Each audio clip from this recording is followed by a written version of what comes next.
Pedagang menolak revitalisasi Pasar 16 tetap berlanjut.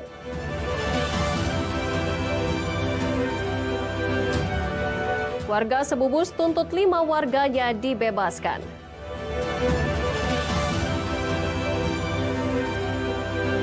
Lezatnya gulai tempoyak di kota Lubuk Linggau.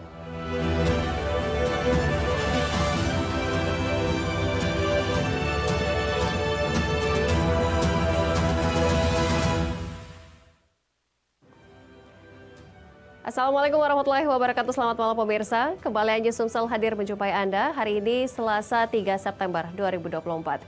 Selain 3 berita utama tadi, sejumlah informasi lainnya akan kami hadirkan untuk Anda. Bersama saya Anggi Pradita, inilah Anju Sumsel selengkapnya.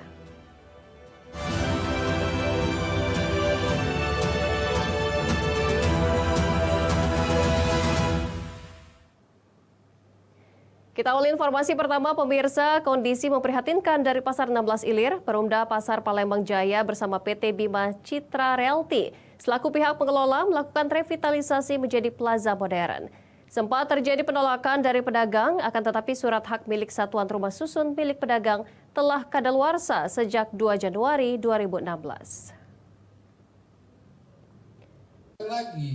Sehingga toko-toko yang ada di sana, toko-toko yang ada di sana. Meski sempat mengalami penolakan, Perumda Pasar Palembang Jaya bersama PT Bima Citra Realty selaku pihak pengelola meminta para pedagang di Pasar 16 Ilir Palembang untuk segera mengosongkan kios mereka. Hal ini dilakukan untuk melanjutkan proses revitalisasi gedung pasar. Selama proses revitalisasi, aktivitas perdagangan di Pasar 16 Ilir akan dipindahkan sementara waktu ke bawah jembatan Ampera. Dirut PT Bima Citra Realty, Satria Arif Rahmat mengatakan, saat ini proses revitalisasi Pasar 16 Ilir sudah mencapai 15%. Fokus pada pekerjaan atap dan pasar gedung yang menghadap ke Sungai Musi. Terkait penolakan para pedagang, pengelola Pasar 16 Ilir Palembang menyebut surat hak milik Satuan Rumah Susun atau SHMS RS para pedagang telah kadaluarsa sejak 2 Januari 2016. Oleh karena itu, pengelola menilai tidak ada alasan untuk pedagang menolak revitalisasi pasar dengan 5 lantai tersebut. Ya sebetulnya kalau mereka merusak pagar dan yang lain-lain kan kita pertanyakan dulu, ini pedagang yang mana? Kenapa? Karena saya juga, maaf ngomong, saya dan pedagang itu adalah satu saat ini. Jadi pedagang yang mana? Kalau perseorangan mungkin, kelompok-kelompok orang iya. Jadi kalau dibilang itu pedagang Pasar 16, saya tidak setuju. Itu oknum. Dan oknum-oknum ini yang akan kami laporkan. Pertama kita harus membangun TPS-nya dulu. Setelah TPS-nya selesai, nanti baru pedagangnya akan kita pindahkan. Ini kan bertahap. Maka kalau target kita insya Allah kalau tidak ada halangan 1 bulan ini selesai. Target kita akhir September atau awal Oktober ini semua pedagang sudah kita relokasi. Di mana Pak rencana relokasi pedagang Pak? Sesuai dengan peta yang kami sampaikan tadi, mulai dari HPL yang punyanya Perumda kita sampai ke bagian parkir yang sekarang dikuasai oleh Dinas Perhubungan. Pihak pengelola siap mengambil langkah hukum kepada pedagang yang tidak mau direlokasi. Dari Palembang, Erwin Setiawan, iNews melaporkan. Sementara itu pemirsa, warga desa Sebubus dan Air Kumbang Bakti Kecamatan Air Kumbang Banyu Asin meminta keadilan terhadap Polsek Air Kumbang yang menangkap 5 warga desa atas dugaan mencuri tandan buah sawit. Pasalnya warga meyakini polisi salah tangkap.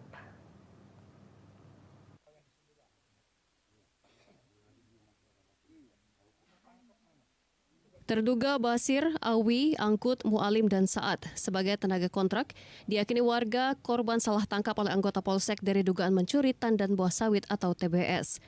Menurut keterangan kuasa hukum warga, Banua Hutagaol, pelaksanaan pemanenan dilakukan oleh Amiruddin alias Nanang berdasarkan surat perintah dari perusahaan di area kebun plasma Desa Sebubus yang diakui milik PT Andira Agro sebagai kebun inti 7 dan membuat kontrak kerja dengan tim Basir.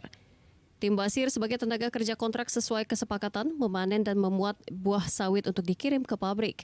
Namun para pekerja kontrak ini ditangkap atas dugaan melakukan pencurian. Padahal lahan plasma di Desa Sebubus adalah milik warga sesuai keputusan sidang, bukan kebun inti 7 milik PT Andira. Meski sudah memberikan bukti, namun tim kuasa hukum belum bisa membebaskan 5 warga dari Mapolsek Air Kumbang. Lahan masyarakat ini selalu ada masalah dan diklaim diakuin bahwa ini milik Andira. Kata Andira sebagai pelapor bahwa ini adalah lokasi objek ini inti 7. Sementara di dalam gugatan perdata tanggal 17 September 2017 itu jelas disebutkan bahwa objek ini adalah perbatasan SP6 SP7 sebubus, bukan inti 7. Artinya bisa saja ya bukti yang dilaporkan ini itu palsu. Iya, pertama-tama memang disuruh bekerja di sini, mengangkut buah. Jadi ya berangkat bekerja, tahu-taunya ditangkap begini 4 orang. Siapa namanya? Basir, terus Bapak Awi, Bapak Angkut, Bapak Mualim, satunya Bapak Sarman. Sementara itu pihak dari Mapolsek Air Kumbang belum memberikan keterangan atas kasus ini. Dari Banyuasin, Ahmad Syaiful, iNews melaporkan. Di informasi lainnya pemirsa, Samsat Oku menemukan temuan kendaraan mobil angkut yang beroperasi di PT Semen Batu Raja menggunakan nomor kendaraan dari luar Oku. Kondisi ini jelas merugikan PAD Oku 4 miliar lebih per tahunnya.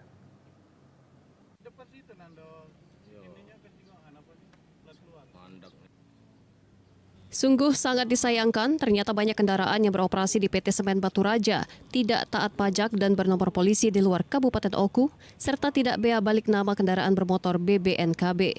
Akibatnya merugikan penghasilan asli daerah atau PAD mencapai 4 miliar per tahun. Mirisnya hal ini telah terjadi lama, bahkan pihak Samsat Oku telah melakukan sosialisasi sejak tahun 2022 lalu. Namun hingga saat ini PT Semen Batu Raja belum melakukan arahan tersebut.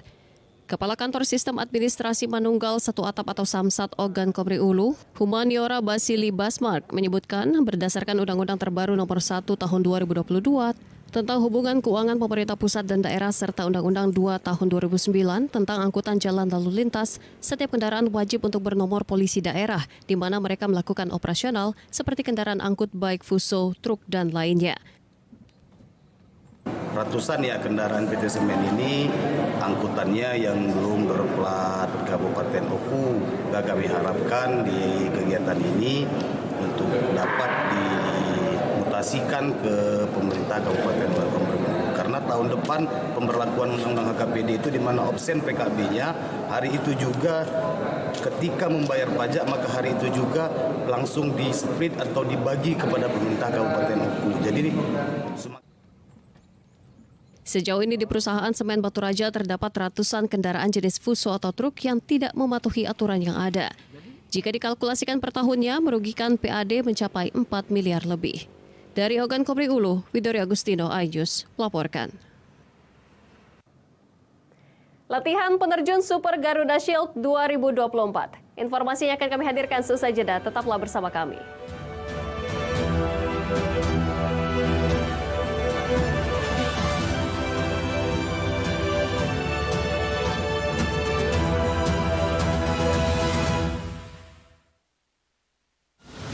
Menyoroti kecurangan.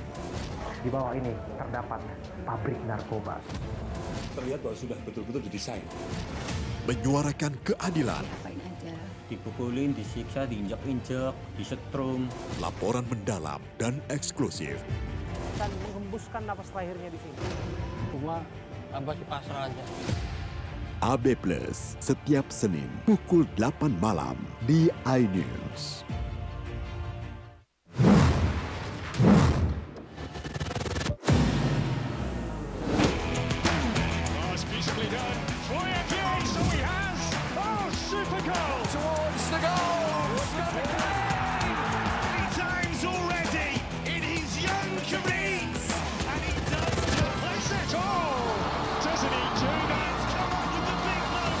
Bundesliga live iNews Premium Sports.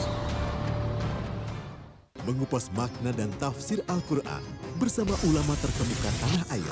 Kaumum min kaum khairun minal yadis suflah. Nggak bakal bisa dibayar oleh dunia dan seisinya. Jelas, lugas untuk kehidupan sehari-hari. Di antara yang merusak hati adalah buruk sangka. Wa aqimus shalah wa atuz zakah. Itu pun sejajar dengan jihad fisabilillah. Cahaya Hati Indonesia, Sabtu dan Minggu pukul 12 siang di iNews. Inilah Interupsi. Mempertanyakan rasa keadilan. Demokrasi negeri kini diuji. Pertanyaannya, ada apa? Kebenaran, keberanian, dan kejujuran. Ini persoalan serius ini. Demokrasi itu kan tentang keberagaman pilihan. Menggagas kata, Buat saya ada sesuatu yang menarik. mengungkap fakta. Kualitas demokrasinya terjaga. Saatnya kita bicara. Bisa dibuktikan Ya, ya, nanti walaupun agak juga Kita tidak masuk bisa ke yang 30 tahun nanti dibuktikan. kali ya. Interupsi hanya di iNews.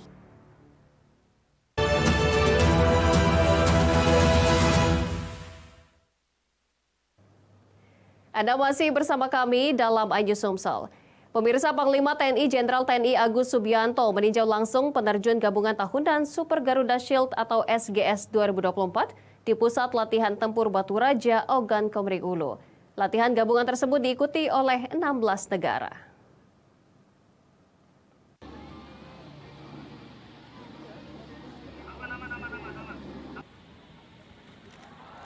Pasukan penerjun dari 3 negara, yaitu Amerika Serikat, Jepang, dan Indonesia, turut serta dalam latihan penerjun Super Garuda Shield 2024. 200 penerjun terdiri dari 80 penerjun Amerika Serikat, 80 penerjun Indonesia, dan 40 penerjun dari Jepang atau Ground Self-Defense Force Jepang. Para penerjun diangkut menggunakan 2 pesawat C-130 milik Amerika Serikat dan 2 unit pesawat C-130 milik Indonesia yang terbang dalam 2 gelombang. Mereka memulai perjalanan dari Bandara Halim Perdana Kusuma Jakarta sebelum melanjutkan ke Puslatpur Batu Raja. Latihan Super Garuda Shield 2024 menjadi salah satu latihan terbesar yang melibatkan angkatan bersenjata dari berbagai negara. Bertujuan untuk meningkatkan interoperabilitas dan kerjasama militer antar negara peserta. Latihan penerjunan di Puslatpur Batu Raja dipimpin langsung oleh Komandan Batalion Infanteri dan Yonif 330 TD Letkol Infanteri Dedi Pungki. Sampai 6 September.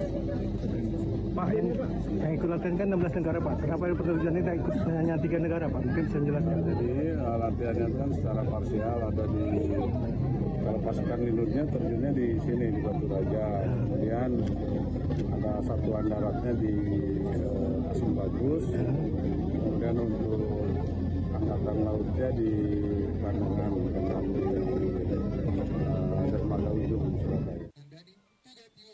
Pihak TNI juga menegaskan pentingnya latihan seperti ini dalam memperkuat kesiapan dan respon militer Indonesia dalam menghadapi berbagai ancaman dan tantangan global. Dari Ogan Komering Ulu, Widori Agustino, iNews, melaporkan.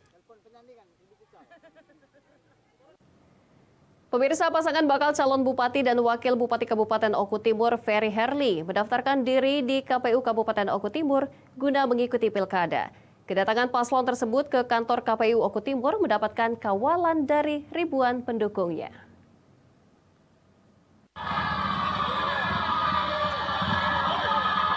Ribuan pendukung pasangan calon Bupati Ferry Herli tumpah ruah di jalanan menuju kantor KPU Kabupaten Oku Timur, Kamis 29 Agustus 2024 kemarin. Tepat sehari sebelum pendaftaran, pasangan calon bupati dan wakil bupati ditutup oleh KPU Kabupaten Oku Timur. Paslon yang mendapatkan dukungan dari Partai PAN dan Golkar ini secara resmi ikut mendaftarkan diri guna mengikuti pilkada di Kabupaten Oku Timur. Ferry Antoni mengajak masyarakat Oku Timur untuk ikut serta dalam perubahan. Dengan partai pendukung, Golkar dan Partai PAN dan Koalisi Rakyat, tim keluarga, sahabat, kawan, semua masyarakat Kabupaten Oku Timur. Tanpa terkecuali, mari kita sama-sama melakukan perubahan untuk kemenangan masyarakat Kabupaten Oku Timur. Dari Oku Timur, Jatmiko Francisco, iNews, melaporkan. Di informasi lainnya pemirsa, pembuatan SKCK di Polres Oki sejak 2 hari terakhir membludak. Setiap hari ratusan SKCK dikeluarkan guna memenuhi syarat PPG pendidikan profesi guru.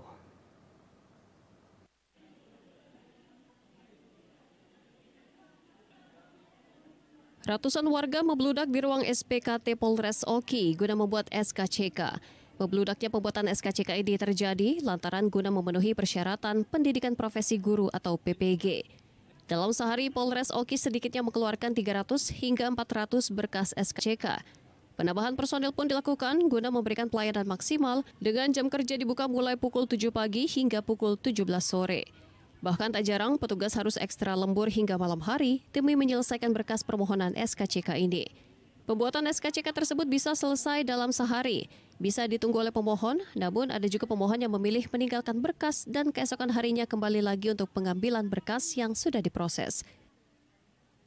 Kemarin kita sudah terbitkan sekitar 400 pemohon yang sudah kita terbitkan. Hari ini tadi sudah kita terima lebih kurang 300 pemohon yang sudah sampai siang hari ini sudah mendaftarkan diri dan kita berikan belangko untuk pengisian form dalam penerbitan SKCK. Pemohon SKCK dihimbau untuk bersabar selama proses pembuatan SKCK, menunggu hingga SKCK yang diminta selesai sempurna. Dari Ogan Kubri Ilir, Fitriadi, iNews melaporkan. Selesai jeda, kami akan menghadirkan informasi mengenai lezatnya gulai tempoyak di Kota Lubuk Linggau. Tetaplah bersama kami.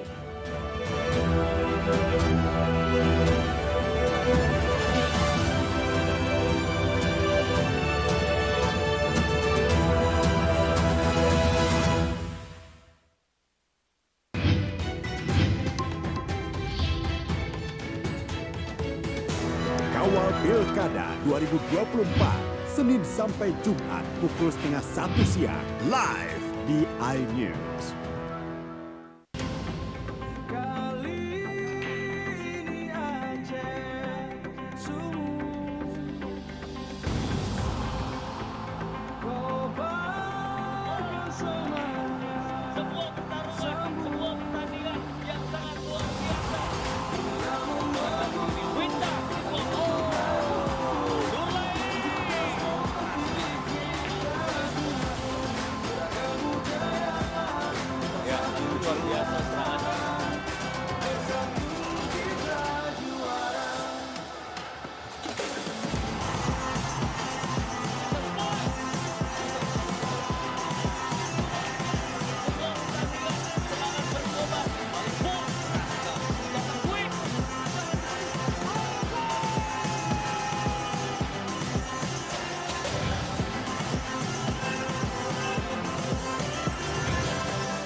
Bagaimana kemudian fakta politik ke depan? Berhentikan dia karena saya ngomong. Saya Aiman Wicaksono, inilah Rakyat Bersuara. Ungkap tuntas berbagai permasalahan terkini.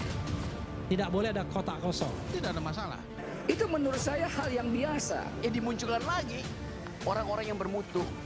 Bahwa Anies ini akan Anda jadi orang. Rakyat Bersuara, Selasa pukul 7 malam, live di iNews. Tahapan Pilkada 2024.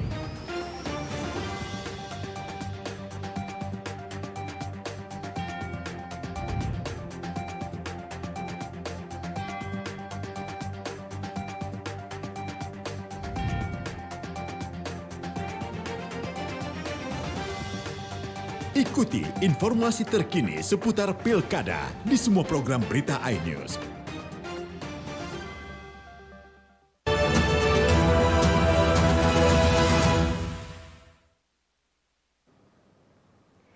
Terima kasih Anda masih bersama kami dalam iNews Sumsel. Pemirsa, ribuan masyarakat tumpah ruah membanjiri tepian Sungai Musi untuk menyaksikan secara langsung iring-iringan kapal hias serta atraksi perahu bidar. Pesona Sungai Musi menjadikan event ini masuk ke dalam karisma event Nusantara.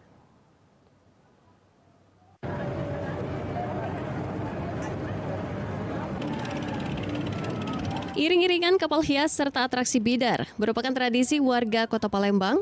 Bak medan magnet menarik para pengunjung baik lokal hingga Nusantara, tumpah ruah di pelataran benteng Kota Besak hingga pesisir Sungai Musi untuk menyaksikan secara langsung ajang bergengsi tersebut. Ucok Abdul Rauf Damenta, PJ Wali Kota Palembang mengatakan, Sungai Musi merupakan potensi yang luar biasa dan tidak dimiliki kota-kota lainnya. Ajang ini menjadi peluang untuk meningkatkan PAD Kota Palembang di sektor pariwisata dan ekonomi kreatif sehingga diharapkan meningkatkan kesejahteraan masyarakat.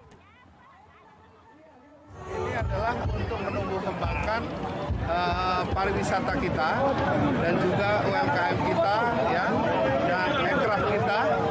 Oleh karena itu kami Pemkot ya terima kasih sekali atas kehadiran dari yang mewakili Bapak Menteri Pariwisata Ekonomi Kreatif ya Pak Sandi Uno, Ibu Sahmen ya, Ibu Staf Khusus Desa Bali yang Sahli dari Menko Parekraf. Oleh karena itu kami minta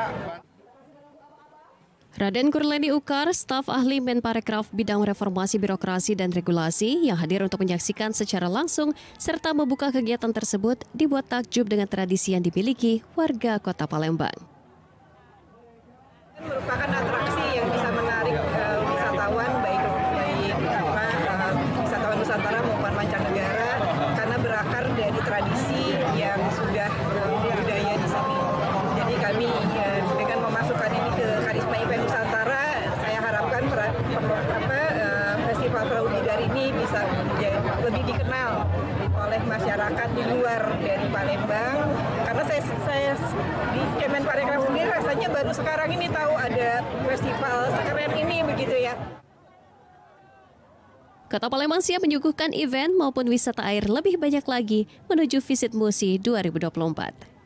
Dari Palembang, Erwin Setiawan, iNews melaporkan.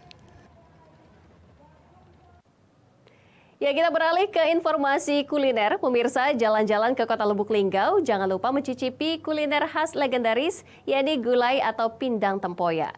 Tempoyak sendiri merupakan buah durian yang difermentasikan hingga rasa buah durian yang manis menjadi keasaman. Berikut liputannya untuk Anda.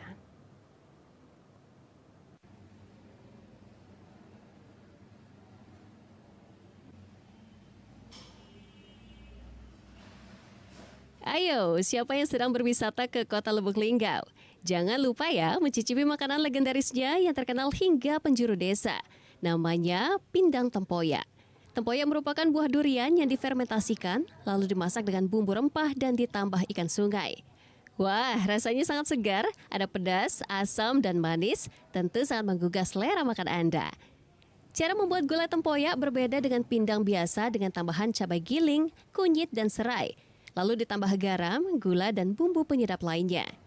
Ikan yang digunakan pun biasanya ikan sungai khas Musi, yakni ikan patin, ikan tapa, ikan baung, ikan lais, dan ikan singkarat. Di rumah makan Sembroyot yang berada di Jalan Yosudarso, Kelurahan Majapahit, Kecamatan Lubuk Linggau Timur 2, Kota Lubuk Linggau, menyajikan menu andalan gulai tempoyak. Rumah makan ini selalu ramai didatangi wisatawan lokal maupun luar daerah untuk mampir mencicipi kuliner khas Lubuk Linggau pindang tempoyak karena memiliki rasa khas dari pindang lainnya. Nah, pindang tempoyak ini bahannya itu terbuat dari durian. Kan? Nah, durian ini merupakan salah satu ikon Lubuk Linggau ya, kan? Jadi durian itu difermentasi jadi tempoyak. Nah, terus dihidangkan di sini dengan berupa kuah, dipadukan dengan beberapa ikan-ikan sungai khas. Nah pemirsa, bagi Anda bila berkunjung ke Kota Lubuk Linggau, jangan lupa untuk mencicipi pindang tempoyak. Dari Lubuk Linggau, Sudirman, iNews melaporkan. Pemirsa, informasi tadi mengakhiri iNews Sumsel di edisi hari ini. Saya Anggi Pradita dan kerabat kerja yang bertugas mengucapkan terima kasih atas kebersamaan Anda. Selamat malam dan selamat beristirahat.